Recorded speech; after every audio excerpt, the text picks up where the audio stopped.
You ask Tiger to calculate. This deals with linear inequalities with one unknown. The final result is y smaller than -30.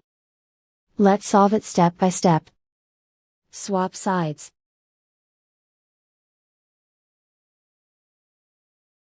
Group all constants on the right side of the inequality. Subtract 19 from both sides.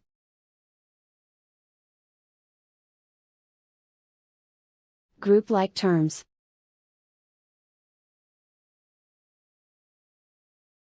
Simplify the arithmetic.